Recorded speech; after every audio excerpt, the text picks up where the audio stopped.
Hey, everybody. Mike Evans here. Uh, Been a while, but I've been getting a lot of requests for some of the information that we put out in our parent skills groups in a slightly more public format. So we're bringing this page back to see how we can help out some of our local families to help their kids become the best possible versions of themselves that they could possibly be. So this is kicking back off because I've had a lot of requests about what to do with kids during holidays. There's traveling going on. We have, um, the frenetic gift giving season. There's a lot of, the worldliness, that attachment to goods that goes on kind of during this time of year. So with some of the parents that I coach, we've been talking about that, and hence we are bringing back last year's very popular series of 25 ways to teach your kids gratitude during the holidays, and of course beyond, because we don't want to just have this be something that we do around Christmas, Hanukkah, so that the kids can get gifts. We want this to become kind of more of a lifestyle choice for them. So we're going to be doing most of these videos in the Parent Skills group, and I will put a link in the comments below so that you guys can get to that and join. In Parent Skills group, we are doing monthly lessons on one parenting topic per month, and ways that you can kind of integrate that into your parenting lifestyle.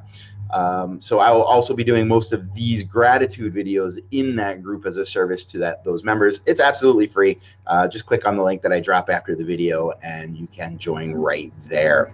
But today, to kick it off, I'm going to give you the first 4 tips so that you guys can start right away. There's nothing like getting a head start on things for the holidays, better than waiting till last minute.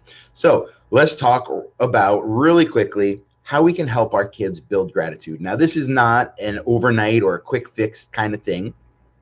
Living a lifestyle of gratitude does take time and coaching, and there's going to be challenges just like learning anything else.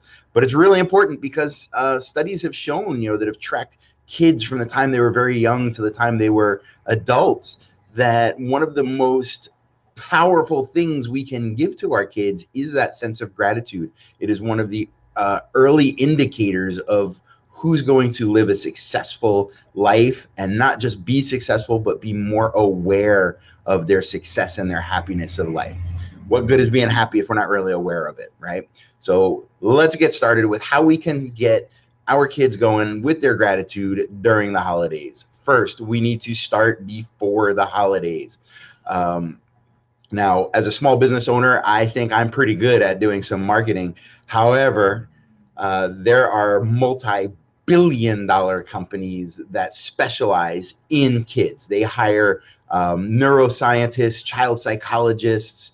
They do split testing, and they find the best possible ways to addict your kids, to entice your kids. It's in the video of commercials, how quickly the frame rates change, what colors they use, the sounds that they use, the words that they use. It's in the apps that your kids are using. Oh, mom, can I download this free app? It's right down on the bottom. Here's an advertising for this latest, greatest thing that's been, split tested to find the way to get to your child, to make them think they need that thing. So we're not going to totally get rid of it because it's everywhere. Your kids are talking about it with their friends. You're even seeing it in places like school, where you would think they're insulated from a lot of for-profit endeavors. So we can't stop it, but we can limit it. We really want to limit how much time kids are spending watching TV, seeing those commercials, the placements in movies and ads. This includes, of course, nowadays, any kind of screen time. So their tablets, phones, YouTube videos, whatever they're watching. We want to really make sure that they're going on and enjoying what they're enjoying, but they're not being relentlessly pounded by that need to buy. Let them just enjoy the moment. So that's tip number 1. Start to limit that TV time during the holidays. Added bonus is by limiting the TV time, you kind of will help them get better sleep. There's a lot of studies about the blue lights in most screens nowadays that inhibit sleep. You'll help them regulate their dopamine levels in their body. Dopamine is a feel-good, happy chemical, but it's also very addictive. So when you take away those screens, that's when those snappy, crabby attitudes come out. And we don't want that during the holidays, especially when we have to take them to grandma's house. We don't need that for us. Grandma looking at us like, what kind of parent are you? So limiting that screen time is an added bonus. It'll help with that. Now, a little more active tip number 2, we're going to create a Christmas gratitude calendar. Now, Christmas can be relentlessly materialistic. There's decorations everywhere. Every place you look, there's some sort of ad or reminder of the need to have things to purchase. Even the store decorations, the windows, they're decorated with packages to remind you, hey, you should be getting gifts. And it happens earlier and earlier and earlier every year. I've been seeing Christmas stuff in stores for, feels like a month or more now. And the Christmas music comes on now in July, I think. So we want to kind of balance that by creating this gratitude calendar. Now, it's kind of like an Advent calendar. Now, Advent calendars in many Christian traditions are, it's a little calendar and it's got little windows or boxes, and inside each one is a little gift or a chocolate or something that kind of counts down the season of Advent until you get to Christmas. And every day you open one and you eat the chocolate and you read the little thing that's inside. So we're going to kind of reverse that. Now, it's already the 4th, so you kind of need to get on this pretty quickly if you want to do it. But for each of the days leading up to Christmas, what we're going to do is take a small piece of paper, like a index card or a Post-it note is great, depending on how good your child is at writing at his or her age. And we're going to take that small piece of paper and you're going to write on it something that they're grateful for. Now, it could be that day or just in general, not super important. The idea is just to get them thinking about gratitude. The more that we kind of train them to think a certain way, the more it reinforces the neurological pathways in their brains so that what they do regularly is kind of what they become. So we want to get them thinking every single day about something that they're grateful for, fostering that attitude of gratitude. Now, you're going to take those, and if you have a little Advent calendar left over, or they make little felt ones you can hang on a door, or you just want to put it in a little notebook maybe, keep those. And then on Christmas Day, we got the whole family around. Go through them and read them. Have them pick out some of their favorite ones and read it.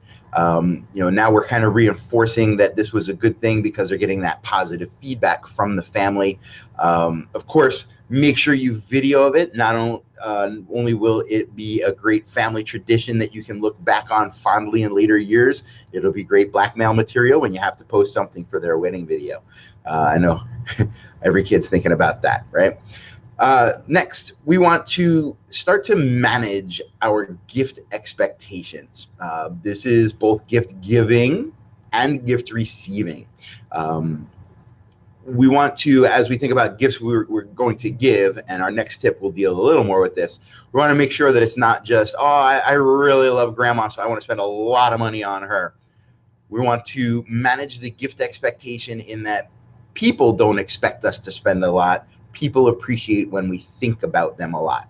And also, what do you expect to get? Is Santa bringing you a bajillion toys and he's going to need to build you a second chimney to get all the toys down? Or are you going to maybe get something that's special that you'll appreciate?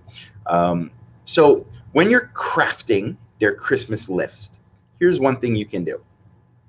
Have them write out the list. Or maybe they've already been doing it for months and months and months, like I used to when I was a kid.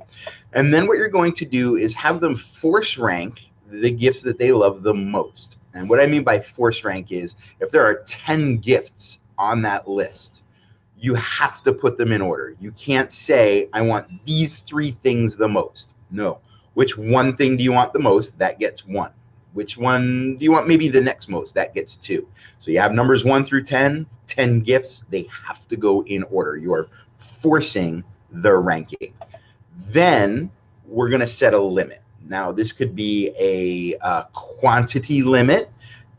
You can only choose X amount of gifts, or it could be a dollar limit. This works a little better with older kids. Now, if you're celebrating something like Hanukkah, the one gift on each of the 8 nights might make that a little easier depending on your family tradition. But I know with Christmas, sometimes it's this one overwhelming thing, and kids want to see piles of toys or boxes. So limiting quantity will help with that. And then if they end up getting more, great. But we want them to be prepared to receive a gift, not to count the gifts. And then, of course, with older kids, they understand money. They know where the gifts are coming from. So setting kind of a dollar amount, a budget amount, hey, I notice you have 10 gifts on there. They add up to $7,000. Let's take out the, quarter scale Ferrari replica. All right, now we're down under $300. That's something we can manage. And then this works best if you can make this an arrangement with the entire family or extended family so that each person only gets each child one gift. This way you don't have, grandma buys everybody a million things and Uncle Tommy comes in and he's got like one thing.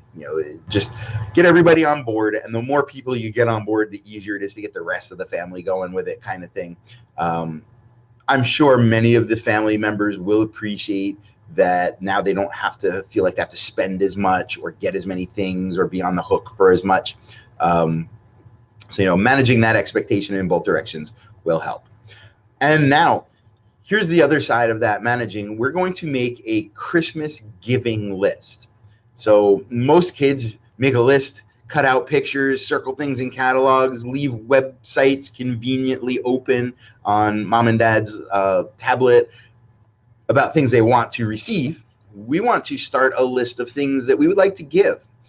Now, this is one of those mental training exercises. This is not so much about, all right, what are we going to give everybody?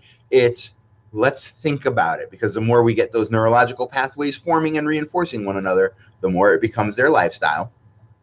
So we want to spend some time speaking with our kids about each person in the family or the extended family or whoever's in your gift-giving venue, and think about not just what you want to give them, but think about what each person on that list might like or enjoy.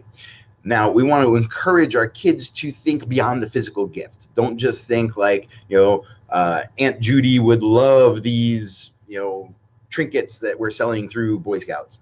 Think beyond just the physical gift. Think about maybe like hobbies that person has. Grandma loves to bake. Or about life events. Uncle Bob is really sad every time he thinks about his dog that died last year. Maybe grandma now, as you discuss it with your child, and we find ideas that match what those hobbies were, those life events were. Maybe grandma wants a new set of Ninja Bread cookie cutters. Or maybe Uncle Bob wants an ornament that has a dog paw and maybe a picture of the dog or something.